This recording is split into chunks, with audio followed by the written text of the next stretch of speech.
سر آپ کو اگر ایسا لگتا ہے کہ عدالتوں سے کچھ ملنے والا نہیں ہے تو علیمہ خان نے آج یہ کہہ دیا ہے کہ چیف جسٹس اسلام آباد ہائی کورٹ جو ہیں سرفراز ڈوگر صاحب جو ہیں وہ جلد عمران خان صاحب کی ضمانتوں کے کیسز کی سماعت کریں گے اور اپنے پاس لگائیں گے۔ دیکھیں اگر آپ عدالتوں کا رول دیکھ لیں تو بڑی کلیئر پکچر ہے اس وقت۔ جب ہم دھرنا دے رہے تھے، جب لوگ از خود نکلے ہوئے تھے، کوئی کال نہیں دی گئی تھی، خیبر پختونخوا کے شہرائے تمام بند تھے، تو پشاور ہائی کورٹ میں ایک عام بندہ پٹیشن لے کے جاتا ہے، وہ پٹیشن اسی دن لگتی ہے، اسی دن اس پہ فیصلہ آتا ہے اور آئی جی کو بلا کے 24 گھنٹے میں امپلیمنٹیشن کی حکم ہو جاتا ہے۔ دوسری سائڈ پہ اگر آپ دیکھ لیں تو اس وقت اسلام آباد ہائی کورٹ میں 15 سے زیادہ پٹیشن ہماری ملاقاتوں کے حوالے سے وہاں پہ جمع ہے، جو نہ لگائی جا رہی ہے نہ سنی جا رہی ہے۔ اسی طرح اگر آپ سپریم کورٹ دیکھ لیں تو 10 سے زیادہ پٹیشن ہماری وہاں پہ ہے جو ملاقاتوں کے حوالے سے ہے، عمران خان صاحب کی صحت کے حوالے سے ہے، نہ وہ سنی جا رہی ہے اور نہ ہی وہ لگائی جا رہی ہے۔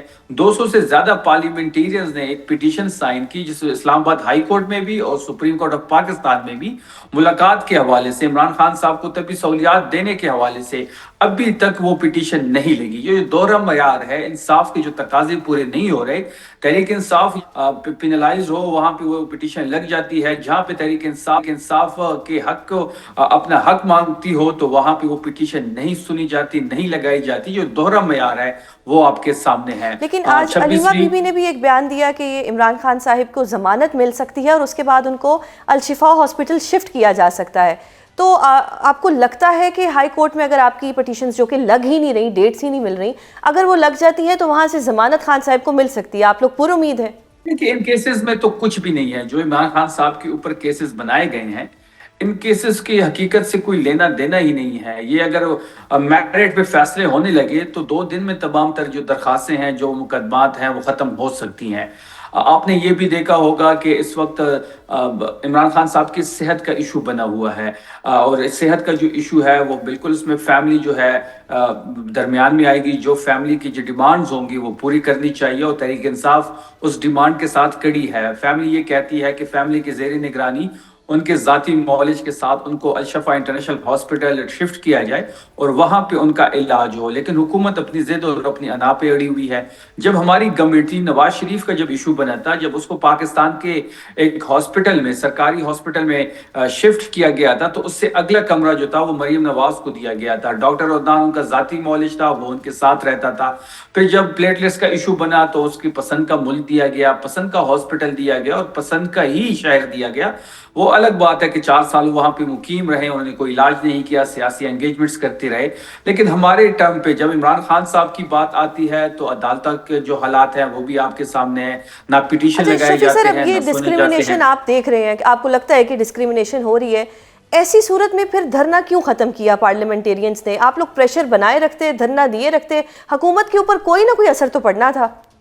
دیکھیے آپ نے پہلی دفعہ دیکھا ہوگا، یہ بدترین امریت میں بھی کبھی ایسا نہیں ہوا ہے کہ ایم این ایز کو ان کے ہاؤس میں محصور کر دیا گیا ہو، پارلیمنٹ لاجز میں جو اندر ہو ان کے پیچھے گیٹ کو تالے لگا دیے گئے ہو، سینٹ کہہ رکھی ان کو سینٹ میں بند کر دیا گیا ہو، خیبر پختونخوا کے جو ایم پی ایز تھے ان کو اپنے خیبر پختونخوا ہاؤس میں محصور کر دیا ہو۔ بدترین امریت میں بھی ایسا نہیں ہوتا۔ حکومت نے سب کچھ خود کیا، ریڈ زون کو سیل کیا، پارلیمنٹیرینز کو محصور کیا، 5 دن وہاں تک دھرنا جاری رہا۔ دیکھیں جہاں تک ختم کرنے کی بات ہے، یہ تمام تر ذمہ داری جو ہے وہ چغزئی صاحب کے پاس اور علامہ ناصر صاحب کے پاس ہے۔ آپ نے دیکھا ہوگا کہ سپریم کورٹ کے پیشی کے بعد میڈیا سے گفتگو کرتے ہوئے علامہ ناصر نے دھرنا ختم کرنے کا اعلان کر دیا۔ جب انہوں نے ختم کرنے کا اعلان کر دیا تو تحریک انصاف نے اس کے ہر فیصلے کو ماننا ہمارے اوپر فرض ہے، کیونکہ عمران خان صاحب نے ان کو ذمہ داری دی ہے۔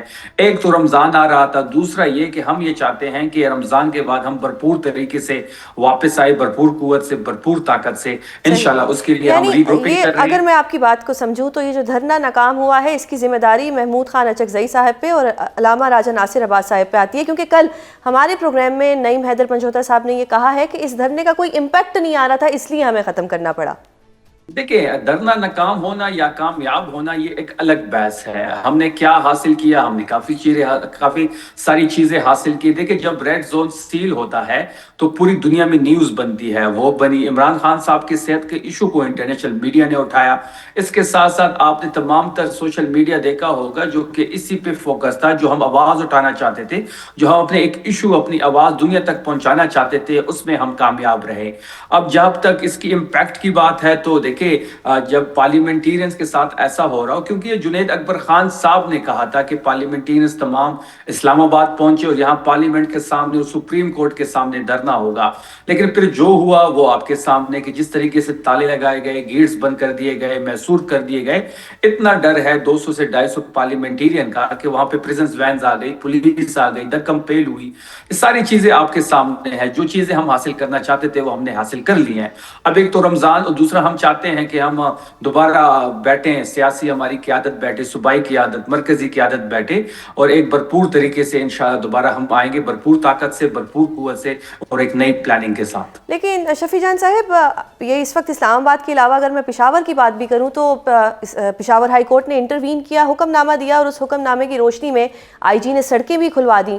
تو یہ تو ایک پریسیڈنٹ سیٹ ہو گیا کہ کل کو اگر کے پی گورنمنٹ اپنے ہی علاقے کی سڑکیں بند کرنا چاہے گی تو وہ نہیں کر سکے گی. یہ حکمت عملی بھی ناکام نہیں ہوگی؟ ایک بات تو بڑی واضح ہو گئی ہے کہ تحریک انصاف جب بھی چاہے وہ پورے پاکستان کو جیم کر سکتی ہے. یہ جو دھرنا تھا, یہ جو لوگ شہراہوں پہ بیٹھے ہوئے تھے, تحریک انصاف نے آفیشلی کوئی کال نہیں دی, نہ ہی سی ایم سہیل آفریدی صاحب نے دی, نہ ہی پارٹی نے دی. یہ لوگ خود سے نکلے ہوئے تھے کیونکہ عمران خان صاحب کے صحت کا ایشو تھا.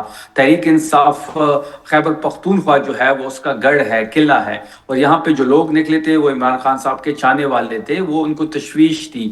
اور جب آپ نے دیکھا کہ ہائی کورٹ کا حکم آیا تو ہائی کورٹ کے حکم کو لوگوں نے ایکسیپٹ کیا, کیونکہ ہمیں عمران خان صاحب نے سکھایا کہ آپ نے عدالتوں کا احترام کرنا ہے, اور ہمیشہ ہم نے عدالتوں کا احترام کیا ہے. چلیے سر, آپ نے عدالتوں کا احترام کیا, لیکن آپ لوگوں کی جو ایک درخواست تھی, بار بار آپ لوگ ایک زور دے رہے تھے کہ خان صاحب کے جو ذاتی معالج ہے ان کی رسائی خان صاحب تک کی جائے, لیکن نہیں کی گئی. آپ لوگوں کی ڈیمانڈ تو پوری نہیں ہوئی.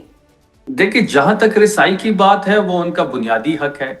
دیکھیں یہ جو صحت کا ایشو ہے, میں بارہا ایک بات کر رہا ہوں کہ یہ صحت کا ایشو ہے, یہ عمران خان صاحب کی فیملی کا ایشو ہے, کیونکہ یہ سیاسی ایشو نہیں ہے.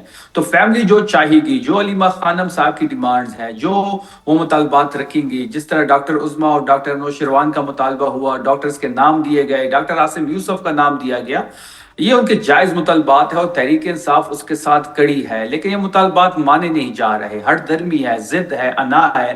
عمران خان صاحب کی صحت پہ سیاست ہو رہی ہے, تحریک انصاف ان کی صحت پہ سیاست نہیں کرنا چاہتی. ان کو وہ طبی سہولیات میسر نہیں ہے جو ہونی چاہیے تھی. اکتوبر سے ان کو تکلیف ہے, تو جنوری میں انہوں نے شفٹ کیا, پھر اس کو بھی چھپایا گیا. پھر جس طریقے سے بات بریک ہوئی اس کے بعد بھی چھپانے کی کوشش ہوئی. جو پروسیجر 20 منٹ کا بتایا جا رہا ہے وہ 2.5 سے 3 گھنٹے کا ہے. پھر اس کو چھپانا, عمران خان صاحب سے ملاقات بند کر دینا, فیملی کا نام ملنا, ذاتی ڈاکٹر کو رسائی نہ دینا, یہ چیزیں مزید تشویش کی طرف لے کے جا رہی ہے. تحریک انصاف آج بھی وہی ڈیمانڈز کر رہی ہے جو ان کی فیملی کر رہی ہے ان کی صحت کے حوالے سے, اور آج بھی ان کے ساتھ بالکل چٹان کی طرح تحریک انصاف کڑی ہے. بالکل اس وقت ہمارے مطالبات تو نہیں مانے جا رہے,